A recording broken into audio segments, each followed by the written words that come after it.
February 14th, 1983, 13 Americans ranging in age from 35 to 61 years old parachuted into Death Valley. Then in the following 7 days, these men attempted to run 100 miles together. Though most of them had never met before, they had shared a common experience once before. They all shared the memory of intense bonds, a special camaraderie and love, something that had been missing in their lives for the past 10 to 15 years, something that maybe only soldiers can know. What these men have in common is Vietnam. They all fought there. Most were wounded there. Many were highly decorated, including one with the Congressional Medal of Honor. But each had his own reasons for jumping into Death Valley that day and running 100 miles. This is their story as it happened. I'm Martin Sheen, and this is their Death Valley Run.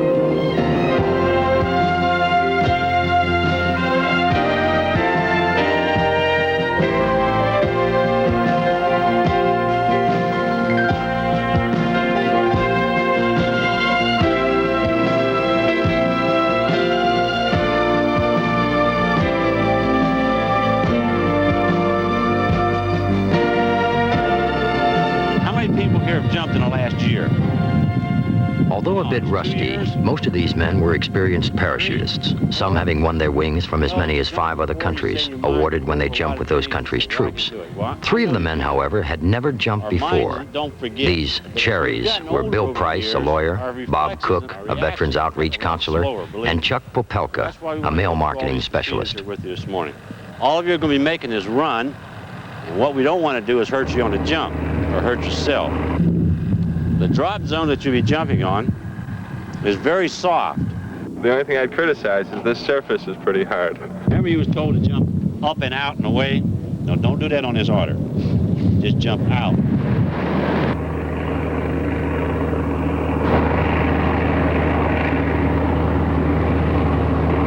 Now, as soon as you leave the aircraft, this parachute is starting to deploy, just in a matter of a second.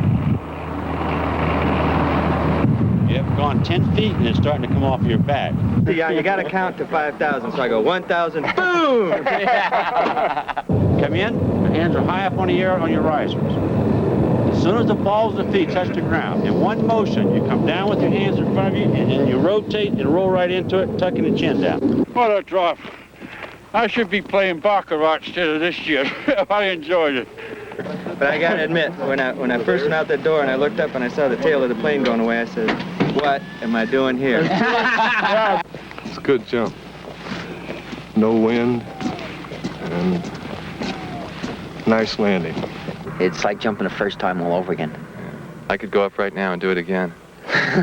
Like a chiropractor course, you know. All your bones got loosened up when you landed. Oh, it was exciting. Tell me about it. Oh, it was one of the most glorious moments I think I've ever witnessed. Why, because you're alive? Because I'm alive and well. Nobody got hurt? I'll tell you, every jump is always a little fearsome, you know. You have this anxiousness and a little bit of fear, you know, but that is great. Did you get it out of your system? Yeah. Good, never again, right? Until next year. Ooh. After the jump, the men were driven down the Mesquite Springs where they set up camp.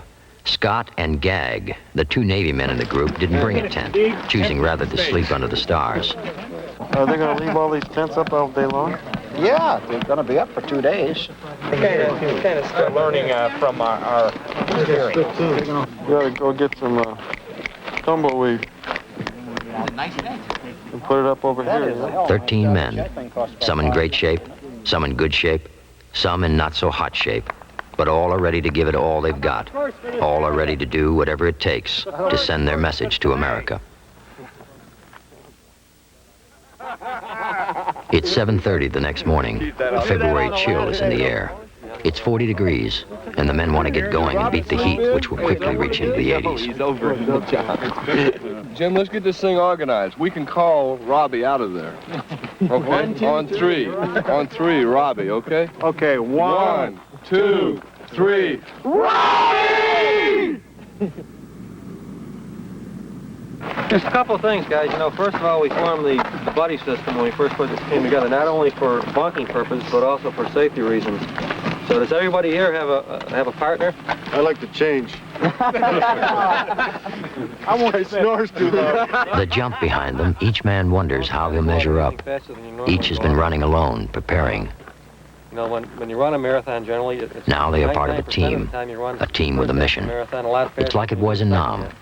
The guys are counting on you, and you never let the guys down. Keep your pace Not in then, line. Don't not get now. over-enthusiastic and The bonds try to are keep it forming. down to something like It's this. Vietnam Don't get a again. medical problem. The good things Raise your about right hand Nam. and the vehicle will pick you up. On your mark, get set, go. All right. And we're off. Hey, goddamn it, slow down. Starting north of Scotty's Castle in Grapevine Canyon, Nevada, they will run down Death Valley Wash into California through Mesquite, Yuba Hibi Crater, Mesquite Springs, past Red Wall Canyon, Titus Canyon, past Hell's Gate, Stovepipe Wells, Salt Creek, It was hell getting that second wind. into the town of Furnace Creek, then past Zabriskie Point, Desolation Canyon, then down to Badwater, Dante's View, past Mormon Point on Smith Mountain, to the finish line in Jubilee Mountain Pass. So far, so good. Tell those guys are from New York.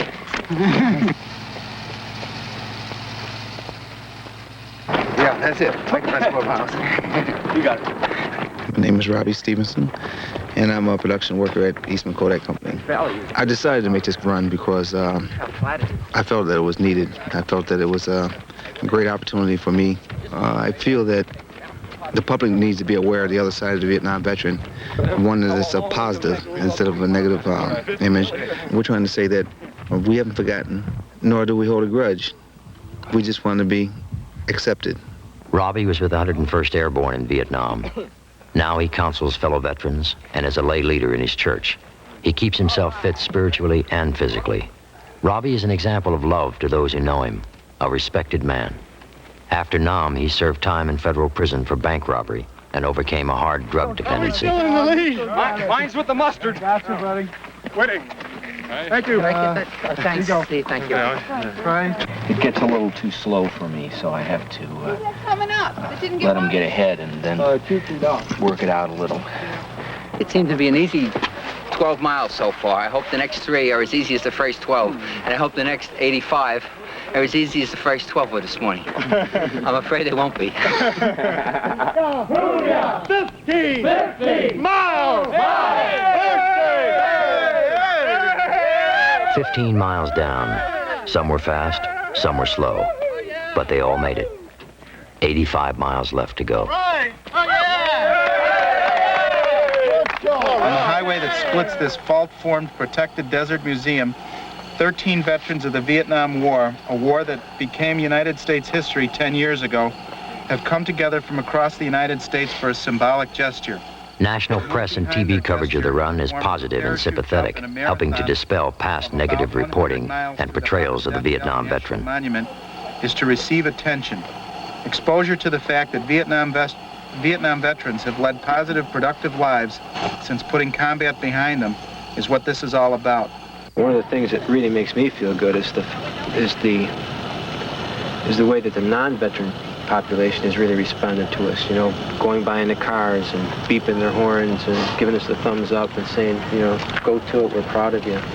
And I remember when I first got to Vietnam, I thought I was a hero because I captured NVA my first day out in the field. And the guys who were with me, I was a cherry, and they sent me on a water run. And I thought I'd done such a great thing by, you know, taking this guy alive. And it turned out that for about a month after that, nobody wanted to talk to me because I didn't kill the guy, you know. It sounds funny now, but at the time, you know, I was really hurt and I was crushed behind that because I couldn't take a life then, you know. I just couldn't do it. And then the very next day, on the very same trail, 2 NVA jump out again and surrender themselves to me. And then when I turned to them guys like, hey, you know, hey, you know, this is just luck or whatever, you know. And everybody just kind of just shunned me. The heat of battle runs the whole gamut of things that happens. You know, you have your tense moments, and you have the times that you know, you mess your pants or something, and other times there's the humor there too. And remember when our camp came under siege, one of the first times I got hit was the 122 came in, maybe landed about 25, 30 meters away from us and just I threw myself over this one guy, and the concussion and shrapnel and stuff just picked me up and threw me away and ripped my pants to shreds, and that's when I got hit, and I couldn't really walk. So I had two of my yard medics carry me around, one over shoulders, and all I could think about was my pants are falling down. You know, I kept on trying to pull my pants up and get around the camp. And I remember feeling so embarrassed that my pants were kept on falling down. that was just really one humorous thing that I remember about that day. What Green Beret medic Gary Bykirk did not reveal was that this was the second time he had been wounded that same day. He was hit yet a third time, again while pulling a wounded comrade out of the line of fire. This wound left him paralyzed for 7 months. Gary was awarded the Congressional Medal of Honor for his heroism and valor. Of the 2.8 million men and women who served in Vietnam, Gary is one of only 200 to have received our nation's highest award, and he is one of only 80 who did not receive it posthumously. The vet's office there.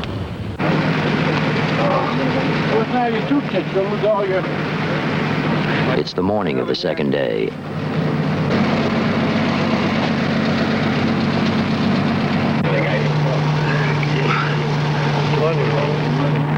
This is Jim Donahue, an employment specialist for Vietnam veterans. Jim feels that one of the major problems confronting them is one of image.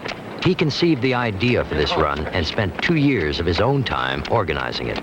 This Green Beret has other concerns about his fellow veterans as well.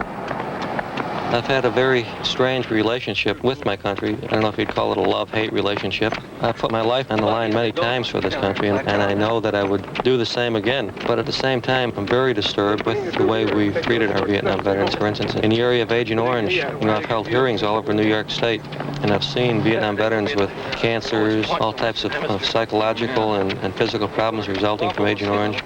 I've seen their children with webbed feet and all types of other deformities. We owe these people one heck of a lot more.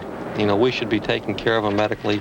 We should be paying them compensation. Agent Orange will disable you just as a bayonet in the gut in World War I or a bullet in the chest in World War II would do. And I think that we as a nation really do have a moral obligation to resolve this and many other problems that today confront the Vietnam veteran community. I think it's all downhill. It is, it's all downhill for sure.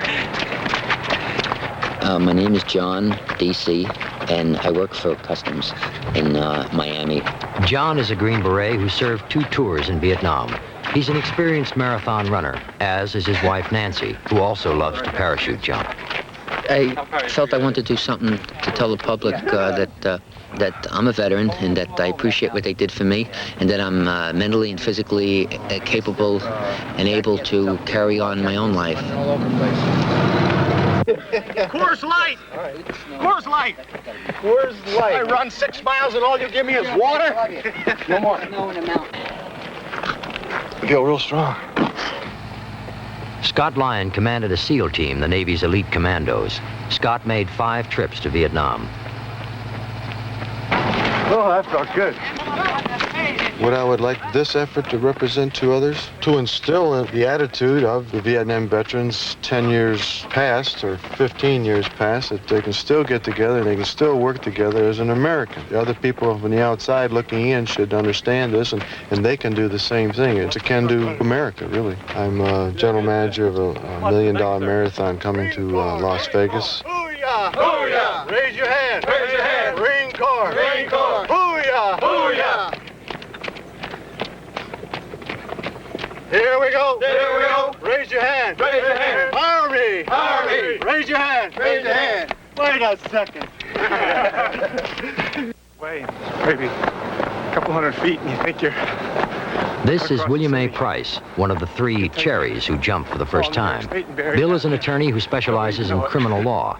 He served with the Marines' 3rd Amphibious Force in Vietnam. Here we are. We're not all that special. We can be replaced by 15 other Vietnam veterans. That's the whole message, who could do the 100 miles and then 150 more after that and 1,500 after that. The symbol was that we weren't out to break any records, but just to show people that Vietnam veterans were solid people who don't quit.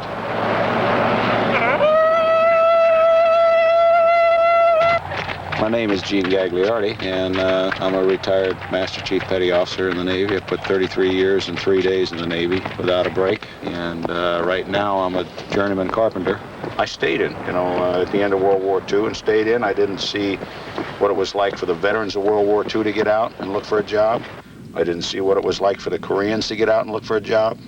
And I didn't see what it was like for the Vietnamese veterans to get out and look for a job because I stayed in the military. I really can't relate to what they're going through to find peace in their own minds, because this is something that they were dragged and forced into and taken out of and left in the cold to say, hey, now go take a shit for yourself. Because what can you do? All you did was shoot a gun for the last 3 or 4 years. We don't need gun shooters. We need guys that can handle computers. As a Navy Frogman underwater demolition team member, Gag has made 7 trips to Southeast Asia.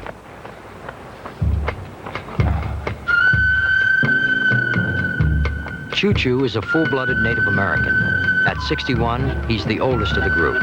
He served with Darby's Rangers in World War II, the 2nd Infantry in Korea, and he has made 8 trips to Southeast Asia with the Green Berets. Among his medals are 8 Purple Hearts. Choo Choo never drank anything during the run. No water, nothing. They think I'm crazy. I said, well, no, I'm crazy, so if I'm crazy, I guess only a crazy person would do something like this. My name is Lionel Choo Choo Penn. Choo Choo was given to me some 30 years ago by a bunch of NCO wives at Fort Bragg, North Carolina. And my wife said, what are you trying to prove? Well, you've already met your goal. You retired 30 years in the military, and here you are. What are you trying to do? I just said, I think I can do it. Matter of fact, I'm going to tell you something. I know I'm going to do it. Funny thing about it, I says, what the hell? I'm tired of you picking on me. I said, hell, all right, maybe I'll crash and burn in the jump, and then you'll get yourself a new husband you can raise hell with.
Have your attention, please. Oops. Today's a very special day. It's the 41st birthday of probably one of the best soldiers I ever knew, Sergeant Major Larry Stick Rader.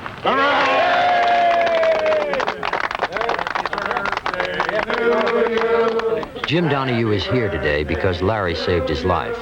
In a battle where the North Vietnamese were mounting one human wave attack after another against their position, Jim was shot in the head. Larry stopped the bleeding and stayed with Jim until the enemy broke off and he could be medevaced out. Playing with fires and making all these small bombs around here. I'm going to try to light these. Sergeant Major Larry Rader served 44 months in Vietnam, and he is the only one that is still in the service. My name is Larry B. Rader, and I work at San Diego State University Army ROTC. I'm the detachment sergeant major there, and I've been in the U.S. Army 21 years. I believe strongly in Vietnam vets getting together, not hide and keep their feelings back. Additionally, I believe there's still MIAs in Southeast Asia, and this is another means to keep everything moving. My name's Bob Cook, and I'm a team leader and counselor at the Vet Center in Madison, Wisconsin. Bob took up running in order to find relief from the stress of counseling other Vietnam veterans. There have been more non-vets kill themselves than those that were killed in Vietnam. That statistic's just appalling. And when you see as many close calls as I do, it just drives you, and sometimes it drives you too much. I see guys who walk 8 and 9 months in the bush, now damn near scared of their shadow. You just can't believe that that person could have done that at one point in time. And part of it is to get out and show them, hey, if I'm not afraid to get out there and take some risks, do some things, maybe they'll see that as a model and go for it for themselves. And try to get some pride back into the whole sense of being a Vietnam vet. The memorial showing in Washington that day, we had people from all different walks of life, education, backgrounds, military experience down there. That must have been beautiful. I never saw so much brotherhood before in my whole life. Was most of the people in some sort of military identification, badges, uniform, or a hat? Lot of uniforms, a lot of medals. What was really beautiful to me was Chuck Popelka, like my brother said, that's pronounced Propalaka. You can trust me, I'm safe. And I'm a project manager with a group in Washington, D.C. called Consumers United Group. We do membership development for professional associations. I missed it. Life is a gamble, and you got to get out in the arena. So what if you fall down? You can just dust yourself off and get up and go do it again. If you sit at home and don't get out, and as you grow older, it's always, I wish I would have done this, I wish I would have done that. It's just too short to be saying those kind of things. Got to take a positive attitude and do things that are a little scary and take a chance and keep on going forward. Right into the troops. You enjoying yourself out here? Oh yeah, we like it a lot. We're really impressed with what you guys are doing. Thank you. Thank you. Keep up the good work. Well, it's important enough for us to do it, to stop what we're doing back home, to show the public that we are a product of the society and that we had tough times and it's been good to us and that we're working for the group. I read an article about the Koreans that came back from the Vietnam conflict and what they got from their government. I mean, they got housing and jobs. It was just like 180-degree difference from What'd you get? Huh? What'd you get? Well, I went to school. I gotta admit, I had to work for it full time and go to school alone. I've still got my school to get. State of Ohio gave me $500. That was right? Yeah. My state didn't give me nothing. Thank you, Sid. Things in my life were at a stage where I just needed a challenge. I felt that as far as my growing inside as a person, I hadn't done much lately. And I also thought that I'd seen certain things in my life that I wanted to change. And you just need something that acts as like a landmark time to say, okay, this is it, I'm going to change. So personally, preparing for this and my commitment to this run was a time where you can say, okay, from here on in, things are going to be different in my life because I want them to be. So I used it as an excuse, I guess, maybe to begin to reorganize my own personal life and what's important to me and how I want to live my life and to start growing as a person. I'm Gary Beitkirk. I am a guidance counselor in a private school. I also teach 8th grade social studies. I work with kids and try to have an effect on their lives. At 35, Medal of Honor recipient Gary Beitkirk is the youngest in the run. He still has shrapnel in his back, too close to the spine to remove. And I'm glad that I got so close to quitting, because I was at that point, where you reach your limits and you're just saying, I quit, and yet you don't. And you just go over the edge, and all of a sudden things start to straighten out a little bit. That's been a valuable lesson for me. Hey, hey, hey, hey, hey! One more! One more!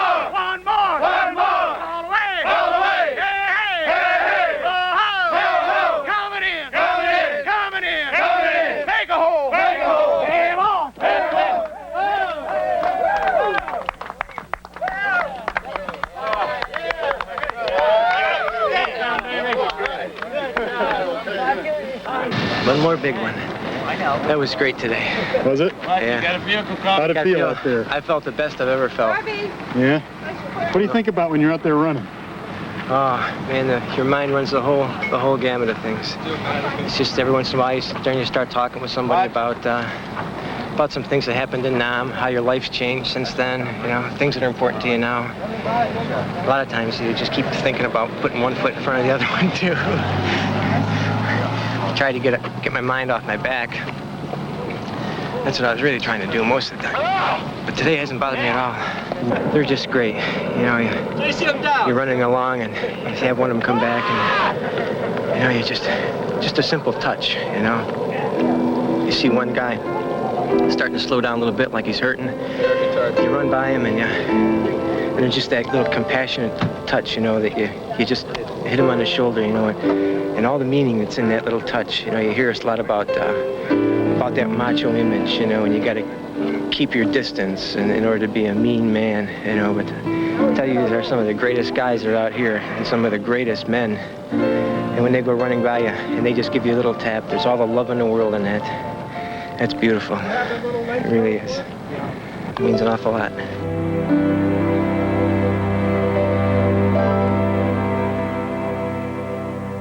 How do you feel this morning? Oh, just like he said, lying back down. Oh. The crack of dawn. I got news for you. It isn't cracked yet. Running in those boys saw it. I smelled My running in them, boy, I'll tell you, I'm going to walk, run, and slide. First thing on is a half. The morning of the fourth day, 45 miles down, 55 to go. When they don't have the energy to do things, it's just, my spirit will be with you. You don't have the energy to talk? Oh, boy. Day 4, beginning. I'd be able to run a 10-minute mile. Don't look at me like that.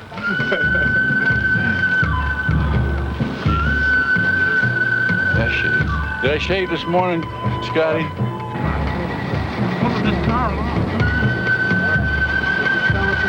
That's my tape. That's my tape.